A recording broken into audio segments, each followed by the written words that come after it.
જામનગરમાં ડુંગળી પકવતા ખેડૂતોને રાતા પાણી રડવાનો વારો આવ્યો છે। જામનગરના હાપા માર્કેટ યાર્ડમાં 1 મણ ડુંગળીનો ભાવ 20 રૂપિયાથી લઈને 400 રૂપિયા સુધી બોલાયો હતો। ડુંગળીના ભાવ ગગડતા પાક વેચવા આવેલા ખેડૂતો નિરાશ થઈ ગયા છે। વર્ષભરની આકરી મહેનત, ખાતરનો ખર્ચો, બિયારણ અને મજૂરીના ખર્ચ કર્યા બાદ પણ જ્યારે ખેડૂતો માર્કેટ યાર્ડમાં ડુંગળી વેચવા પહોંચ્યા ત્યારે માત્ર 20 રૂપિયામાં મણ ડુંગળી વેચાતા ખેડૂતોનું વાહન ભાડું પણ ન નીકળે તેવી સ્થિતિ છે। ડુંગળીના પોષણક્ષમ ભાવ આપવા માટે ખેડૂતો હવે માંગણી કરી રહ્યા છે।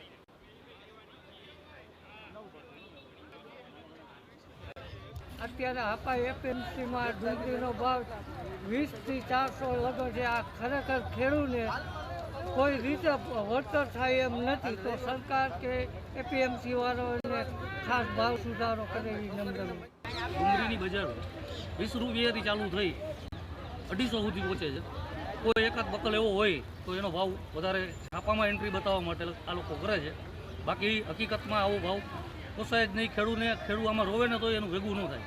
એનું કારણ છે કે આનો ખર્ચો વાવેતરથી લઈ 4 થી 5 મહિના આમાં મોલ ઊભો રહીએ। 5 મહિનાની અંદર આ ડુંગળીમાં ખર્ચો હોય, એનો નીંદવાની મજૂરી, બીટવાની મજૂરી, એવડું પાણી, ખાતર, બરાબર આટલા ખર્ચા કરવા છતાંય જો ખેડૂતને આ ભાવ મળતો હોય ને તો આ ભાવ જ ન કહેવાય। બીજી બાજુ હાપા માર્કેટ યાર્ડના સેક્રેટરીએ કહ્યું હતું કે નબળી ગુણવત્તા અને ઓછી માંગના કારણે ડુંગળીના ભાવ આ વર્ષે ખૂબ જ નીચા બોલાયા છે।